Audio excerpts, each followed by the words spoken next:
Hello बच्चों, कैसे हैं आप सभी लोग। मैं आकाश कुमार मिश्रा आप सभी का स्वागत करता हूं अपने यूट्यूब चैनल देव फिजिक्स एकेडमी पर। पिछले चैप्टर के सारे वीडियोस मैंने अपने यूट्यूब चैनल पर अपलोड कर दिए हैं, आप लोग जा करके वहां से देख सकते हैं। जो चैप्टर था हमारा मूविंग चार्ज एंड मैग्नेटिज्म, उसके सारे वीडियोस यहाँ पर आई बटन पे आपको दिख रहे होंगे, आप वहां से जाकर के देख सकते हैं। अब अगला चैप्टर हम लोग आज स्टार्ट करने जा रहे हैं, जिसका नाम है मैग्नेटिज्म एंड मैटर। बहुत ही मजा आने वाला है, बहुत ही इंटरेस्टिंग चैप्टर है, बहुत ही अच्छा है। और सबसे बड़ी बात यह है कि जो सबसे पहली चैप्टर या पहला यूनिट जो हमने पढ़ा था इलेक्ट्रोस्टैटिक्स का, बहुत सारे ऐसे टॉपिक हैं जो हमारे यहाँ पर same to same as it is हमको मिलने वाले हैं। तो मैं एक आपको सजेशन ये देना चाह रहा हूं कि जो भी चीजें आपने इलेक्ट्रोस्टैटिक्स में पढ़ा है, जैसे अगर मैं बात करता हूं वहां पे आपने इलेक्ट्रिक डाइपोल के बारे में पढ़ा है, इलेक्ट्रिक डाइपोल मूवमेंट के बारे में पढ़ा है, ये जो टॉपिक है आप अगर वहां पर एक बार रिवाइज कर लेंगे तो यहां पर आप जब मैग्नेटिक डाइपोल या फिर मैग्नेटिक डाइपोल मूवमेंट के बारे में पढ़ेंगे या उससे रिलेटेड जो भी हमारे टॉपिक है, जब आप एक बार पढ़ेंगे तो आपको और भी अच्छे तरीके से क्लियरिटी आएगी, समझ में आएगा। चलिए स्टार्ट करते हैं हम लोग अपने चैप्टर को, जिसका नाम है मैग्नेटिज्म एंड मैटर। तो सबसे पहले मैं आपको ये बता देना चाह रहा हूं कि इस चैप्टर में हम लोगों को पढ़ना क्या है। मैंने आपको पिछले भी चैप्टर में बताया था, दो चीजें पढ़नी थी और यहां पर भी हम लोगों को सिर्फ दो ही चीजें पढ़नी है। सबसे पहले हम लोग यहां पर पढ़ेंगे मैग्नेट के बारे में, मैग्नेट की प्रॉपर्टीज के बारे में, क्या क्या चीजें हैं मैग्नेट से रिलेटेड, जैसे मैग्नेटिक फील्ड के बारे में पढ़ेंगे, मैग्नेटिक डाइपोल के बारे में पढ़ेंगे, डाइपोल मूवमेंट के बारे में पढ़ेंगे, उनसे रिलेटेड जो टॉपिक होंगे हम लोग पहले उसके बारे में पढ़ेंगे। फिर आते हैं सेकंड पॉइंट पर, जो सेकंड टॉपिक हमको यहां पर मिलेगा कि जो हमारे पास मैग्नेटिक मटेरियल्स हैं उसके बारे में पढ़ेंगे कि कितने टाइप के मैग्नेटिक मटेरियल्स होते हैं, क्या होता है मैग्नेटिक मटेरियल। जैसे यहां पर हमको जानने के लिए मिलेगा कि पैरामैग्नेटिक मटेरियल, डाईमैग्नेटिक मटेरियल और फेरोमैग्नेटिक मटेरियल। तो इन सब के बारे में हम लोग यहां पर पढ़ेंगे। तो चलिए स्टार्ट करते हैं। सबसे पहले जैसा कि मैंने आपसे बताया कि हम लोग पढ़ेंगे मैग्नेट के बारे में, तो आइए जरा स्टार्ट करते हैं सबसे पहले कि भाई मैग्नेट क्या होता है। तो इसके बारे में आपने अपनी छोटी क्लासेस में एक स्टोरी पढ़ी है। वैसे तो अगर देखा जाए तो एक फिलोसोफर थे थेल्स नाम के, वो किसी मैग्नीशिया नाम के आइलैंड पर जा रहे थे, क्लाइंबिंग कर रहे थे या टहल रहे थे, घूम रहे थे। कुछ किताबों में है कि भेड़ बकरियां चरा रहे थे, ठीक है, जैसा भी आपको है समझ में आता है, ये हिस्ट्री की बुक्स में देखेंगे। तो वो उनकी जो डंडी थी, जो डंडे से वो भेड़ बकरी चरा रहे थे या जो भी डंडा लेकर के वो चल रहे थे, उन्होंने देखा कि नीचे इसके कुछ स्टील का या आयरन का कोई पार्ट लगा हुआ था डंडे में, और उन्होंने एक काले पत्थर के पास देखा तो वो जो काला पत्थर था उसको क्या कर रहा था, अट्रैक्ट कर रहा था, ठीक है। तो यहां से इनकी ये जिज्ञासा हुई कि भाई ये क्या चीज है, इसके बारे में खोज लगाया गया, बहुत सारे साइंटिस्ट आए, अपना रिसर्च वगैरह किए और इन्होंने कहा कि भाई ये एक ऐसा मटेरियल है जो किसी भी मैग्नेटिक या फिर ये कहें कि किसी भी आयरन या स्टील या कोबाल्ट निकल से बनी हुई चीजों को अपनी तरफ क्या कर रहा है, अट्रैक्ट कर रहा है। और इसका नाम इन्होंने क्या दिया, इसका नाम इन्होंने दिया मैग्नेटाइट, ठीक है, इसका नाम दिया गया मैग्नेटाइट, जिसको आज हम लोग किसके नाम से जानते हैं, मैग्नेट के नाम से जानते हैं। सबसे पहले इसको दिया नाम क्या, मैग्नेटाइट। कहां पर खोजा गया भाई, मैग्नीशिया, मैग्नीशिया जगह है। और किसने बताया इसके बारे में, थेल्स नाम के एक फिलोसोफर थे, उन्होंने बताया, ठीक है ना। तो यहां से जब इसकी खोज शुरू हुई, इसके बारे में बताया गया, तो यह पाया गया कि जो मैग्नेट होता है वो ऑक्साइड है, किसका, आयरन का, आयरन का एक ऑक्साइड है, कौन, मैग्नेट। और इसका जो फॉर्मूला होता है, केमिकल कंपाउंड का जो फॉर्मूला होता है वो होता है Fe3O4। हमारे काम की जो चीज है, हमको ये याद रखना है कि भाई ये जो मैग्नेट है ये आयरन का एक ऑक्साइड होता है, जिसका केमिकल कंपाउंड या फॉर्मूला होता है Fe3O4, ठीक है। दूसरी बात यह है कि भाई ये जो मैग्नेट खोजा गया इसकी क्या क्या प्रॉपर्टीज है हमारे पास। तो यहां पर ये पाया गया रिसर्च के दौरान कि भाई जो मैग्नेट होता है इसके पास बेसिकली दो प्रॉपर्टीज होती हैं। कौन कौन सी, सबसे पहली प्रॉपर्टी बताई गई कि भाई अट्रैक्शन की प्रॉपर्टी होती है, यानी कि जब किसी भी मैग्नेटिक मटेरियल को हम इस मैग्नेट के पास लेकर के आते हैं तो वो मैग्नेटिक मटेरियल को अपनी तरफ अट्रैक्ट करता है। जैसे मैग्नेटिक मटेरियल कौन कौन से भाई, तो जैसे मैंने कहा आयरन है हमारे पास, निकल है, कोबाल्ट है, स्टील है, ठीक है। ये जितने भी हमारे मटेरियल हैं ये मैग्नेटिक मटेरियल हैं, और भी हमारे बहुत सारे मैग्नेटिक मटेरियल हैं। जब हम इन मैग्नेटिक मटेरियल को मैग्नेट के पास लेकर के आते हैं तो ये मैग्नेट उनको क्या करता है, अपनी तरफ अट्रैक्ट करता है। तो सबसे पहली प्रॉपर्टी तो हमको यही बता दी गई कि भाई ये अट्रैक्शन की प्रॉपर्टी होती है। दूसरी कौन सी प्रॉपर्टी होती है, दूसरी होती है डायरेक्शनल प्रॉपर्टी। एक्चुअल में देखिए जो पहले के समय में मिडिल ईस्ट के लोग थे, जो समुद्र वगैरह में यात्रा करते थे, तो चूंकि उनके पास कोई उस समय डायरेक्शन के लिए कोई चीज नहीं होती थी, लेकिन इन्होंने मैग्नेट का यूज किया। एक्चुअल में क्या किया भाई, मैग्नेट जो था मटेरियल, इसको जब किसी धागे से बांध करके फ्रीली हैंग करते हैं ना, तो इसकी जो डायरेक्शन होती है वो ऑलवेज नॉर्थ टू साउथ होती है। जैसा कि हम लोग कंपास में देखते हैं, इसकी डायरेक्शन किधर होती है भाई, नॉर्थ से साउथ की तरफ ही हमेशा डायरेक्ट करता है। तो जो हमारे मिडिल ईस्ट के लोग थे ये क्या करते थे, ये इसको उसे लोड स्टोन के नाम से भी जानते थे, ठीक है ना। लोड स्टोन क्यों कहते थे इसको? भाई ये जो मैग्नेट होता था जब ये समुद्र में यात्रा करते थे तो उनको लीड करने का काम करता था, उनको डायरेक्शन बताने का काम करता था, इसलिए इसको क्या कह देते थे लोग? लोड स्टोन भी कहते थे। आपने भी सुना होगा भाई मैग्नेट को हम लोग लोड स्टोन के नाम से जानते हैं, ठीक है ना।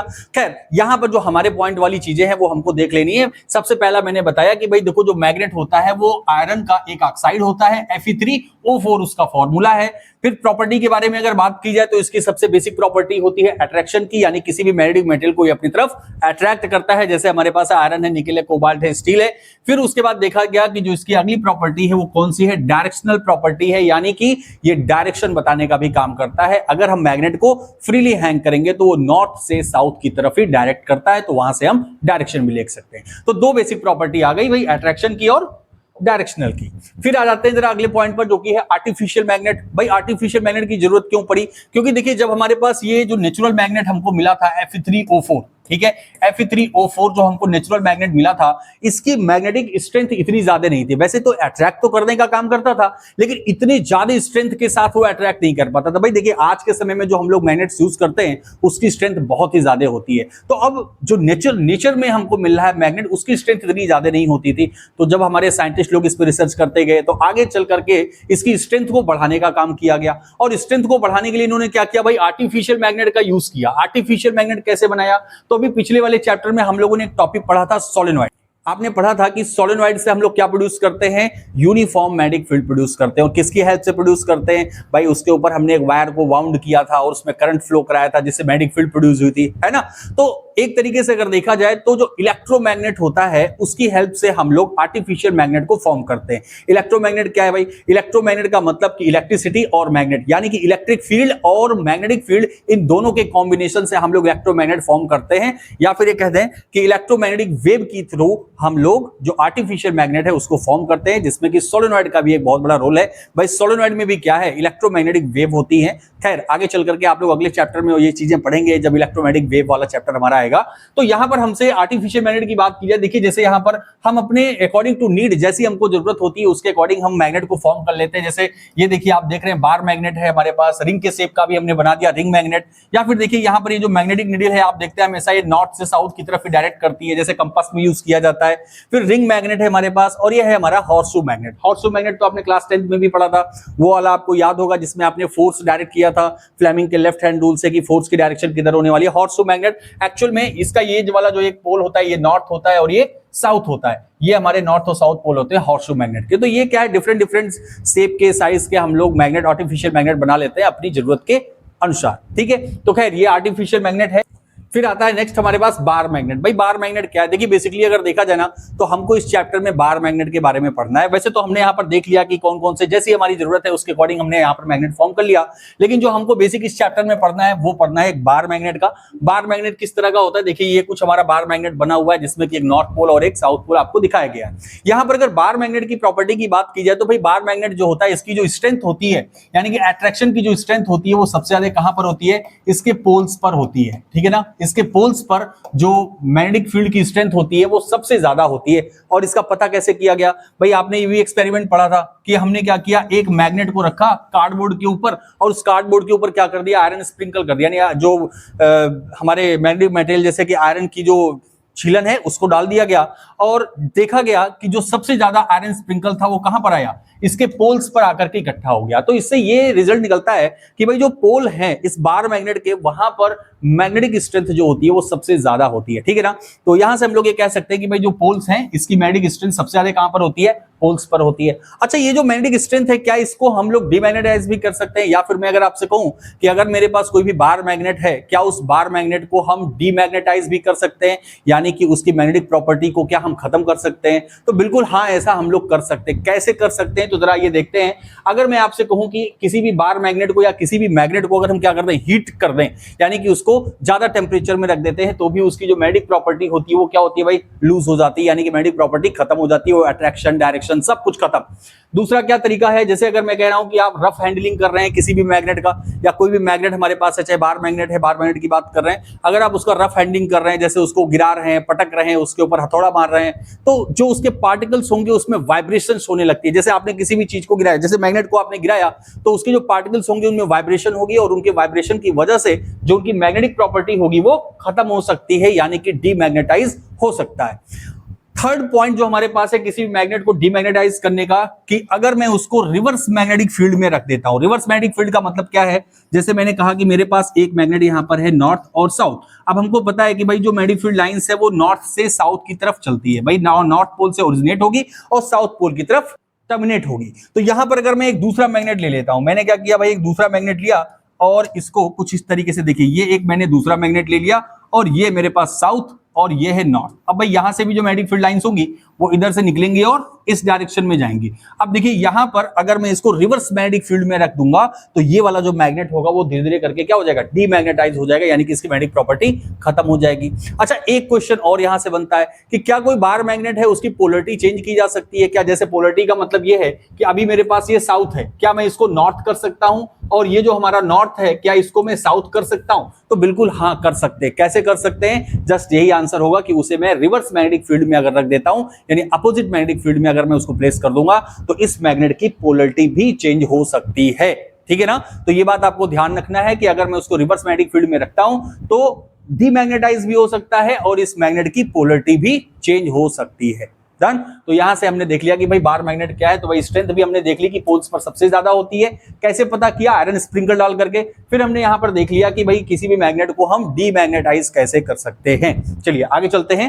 नेक्स्ट पॉइंट है हमारे पास कि जो हमारी बेसिक प्रॉपर्टी है किसी भी बार मैग्नेट की। भाई अभी तक तो हम लोगों ने बार मैग्नेट के बारे में पढ़ा, तो मैंने आपको बताया कि हमको ज्यादातर क्या पढ़ना है भाई, बार मैग्नेट के ही रिलेटेड चीजें पढ़नी है। तो बार मैग्नेट की कुछ प्रॉपर्टीज भी देख लेते हैं। सबसे पहली प्रॉपर्टी क्या कह रहा है भाई बार मैग्नेट की, वो बताई जा रही है कि the pole of magnet has the highest strength, यानी कि जो बार मैग्नेट है जो उसके पोल होते हैं उस पे मैग्नेटिक प्रॉपर्टी सबसे ज्यादा होती है, या फिर ये कहें कि मैग्नेट की जो सबसे ज्यादा अट्रैक्शन की या स्ट्रेंथ जो होती है वो सबसे ज्यादा कहां पर होती है, इसके पोल्स पर होती है। देखिए ये हमारा नॉर्थ पोल है और ये हमारा साउथ पोल की जो हाईएस्ट स्ट्रेंथ जो होती है मैग्नेट की वो कहां पर होती है भाई, तो वो पोल्स पर होती है। डन। सेकंड अगर बात किया जाए, जैसे हमने इलेक्ट्रोस्टैटिक्स में पढ़ा था कि जो लाइक चार्जेस होते हैं वो एक दूसरे को रिपेल करते हैं और अनलाइक चार्जेस एक दूसरे को अट्रैक्ट करते हैं। सेम वही प्रॉपर्टी हमारे पास यहां पर भी है कि अगर मान लिया कि मेरे पास यहां पर दो मैग्नेट हैं, एक है नॉर्थ और एक है साउथ, और अगर मैंने इनके सेम पोल को एक साथ में रखा हुआ है तो इनके बीच में कैसा फोर्स लगेगा, तो भाई इनके बीच में रिपल्सन का फोर्स लगेगा। ठीक है ना, रिपल्सन। लेकिन अगर बात कर ली जाए कि भाई दोनों मैग्नेट हमारे कैसे हैं, अगर अनलाइक पोल्स एक दूसरे के साथ रखें, जैसे यहाँ पर नॉर्थ है यहाँ साउथ है और दूसरा मैग्नेट यहाँ पर रखा गया, ये नॉर्थ है ये साउथ है, तो इनके बीच में कैसा फोर्स लगेगा भाई, तो इनके बीच में जो लगने वाला फोर्स होगा वो अट्रैक्शन का होगा। ओके, कैसा फोर्स होगा, अट्रैक्शन का फोर्स होगा। तो बहुत ही बेसिक सी है, हमने इलेक्ट्रोस्टैटिक्स में भी पढ़ रखी है। फिर अगर नेक्स्ट हम लोग प्रॉपर्टी की बात करें तो magnetic substance is kept near a magnet, यानी कि अगर मेरे पास कोई भी मैग्नेट है, जैसे मैंने कहा कि ये मेरे पास एक मैग्नेट है नॉर्थ और साउथ, जो मैग्नेटिक फील्ड लाइंस होंगी वो साउथ पोल से कुछ डायरेक्शन में आ रही होंगी। अगर मैं इसकी मैग्नेटिक फील्ड में कोई भी एक मैग्नेटिक मटेरियल, जैसे आयरन है, स्टील है, कोबाल्ट है, निकेल है, अगर कोई भी मैग्नेटिक मटेरियल मैं इस मैग्नेटिक फील्ड में रख दूं। अच्छा, एक चीज और ध्यान देनी है कि ये कांटेक्ट में नहीं है, ठीक है ना, कांटेक्ट में नहीं है, मैं इसके पास में थोड़ी दूरी पर अगर इसकी मैग्नेटिक फील्ड में रख दूं तो ये जो हमारा मैग्नेटिक मटेरियल है ये भी धीरे धीरे किस में कन्वर्ट हो जाएगा, मैग्नेट में कन्वर्ट हो जाएगा, यानी कि बिना कांटेक्ट में आए हुए इस मैग्नेटिक प्रॉपर्टी को एडॉप्ट कर लेगा, और इसी को हम लोग कहते हैं inductive property of bar magnet, यानी कि इंडक्टिव प्रॉपर्टी है, बिना कांटेक्ट में आए हुए ये मैग्नेट की तरह बिहेव करने लगेगा। लेकिन कब, जब मैं इस मैग्नेटिक मटेरियल को किसी भी मैग्नेट की मैग्नेटिक फील्ड में रखूंगा या फिर इसके पास में रखूंगा जहां से उसकी मैग्नेटिक फील्ड होगी। ठीक है ना, तो ये इसकी क्या कहलाती है भाई, इंडक्टिव प्रॉपर्टी कहलाती है। फिर अगर नेक्स्ट पॉइंट पर आते हैं, जैसे मान लिया कि हमारे पास एक बार मैग्नेट है, देखा मैंने कि मेरे पास ये है बार मैग्नेट, ये है मेरा नॉर्थ पोल और ये है मेरा साउथ पोल। अब मैं क्या करना चाह रहा हूं भाई, इस मैग्नेट को मैं ब्रेक करना चाह रहा हूं, मैंने बीच में से इसको ब्रेक कर दिया, तोड़ दिया, तो क्या होगा भाई, देखिए यहां पर जो हमारे पास मैग्नेट तोड़ने के बाद बनेगा वो कुछ इस तरीके का होगा। ये मेरा नॉर्थ पोल है और ये टूटने के बाद ये देखिए यहां पर ये मेरा साउथ पोल है। तो क्या मैं ये आपसे कहना चाह रहा हूं कि क्या ये मेरे दोनों पोल्स अलग हो जाएंगे, सेपरेट हो जाएंगे? तो बिल्कुल ऐसा नहीं होगा। जैसे ही मैं इस मैग्नेट को ब्रेक करूंगा, ऑटोमेटिकली अगर ये नॉर्थ है तो यहां पर साउथ पोल जनरेट हो जाएगा, और अगर ये साउथ है तो यहां पर नॉर्थ पोल जनरेट हो जाएगा। इट मींस कि मोनोपोल्स जो होंगे वो एग्जिस्ट नहीं करेंगे, यानी मैग्नेट जो होगा वो हमेशा अगर है तो दोनों पोल्स के साथ होगा, यानी नॉर्थ और साउथ दोनों पोल एक साथ एग्जिस्ट करेंगे, मोनोपोल्स एग्जिस्ट नहीं करेगा, सिंगल पोल एग्जिस्ट नहीं कर सकता है। तो ये हमारी देखिए कुछ बार मैग्नेट की बेसिक प्रॉपर्टी। क्या क्या बात किया हमने कहा कि भाई देखो किसी भी बार मैग्नेट की जो सबसे ज्यादा स्ट्रेंथ होती है वो कहां पर होती है? पोल पर होती है। फिर हमने कहा कि भाई लाइक पोल्स जो होते हैं वो एक दूसरे को रिपेल करते हैं और अनलाइक पोल्स अट्रैक्ट करते हैं। फिर हमने बात किया कि जो मैग्नेट होता है उसके पास इंडक्टिव प्रॉपर्टी होती है, यानी मैग्नेटिक मेटेरियल को अगर किसी मैग्नेट के पास रखेंगे तो वो भी मैग्नेट की तरह बिहेव करने लगेगा। फिर हमने कहा कि भाई देखो जो पोल है अगर इसको हम सेपरेट करते हैं यानी कि ब्रेक करते हैं तो मोनोपोल्स कभी एग्जिस्ट नहीं करता, सिंगल पोल कभी एग्जिस्ट नहीं करता, हमेशा दोनों पोल हर मैग्नेट में एग्जिस्ट करेंगे। ठीक है ना? तो ये सारी चीजें हमको बार मैग्नेट के बारे में जाननी थी, तो मैं उम्मीद करता हूं कि आपको समझ में आया है। इसके आगे भी हम लोग चैप्टर के टॉपिक करते रहेंगे। मिलते हैं हम लोग अगली वीडियो में, तब तक के लिए थैंक यू वेरी मच।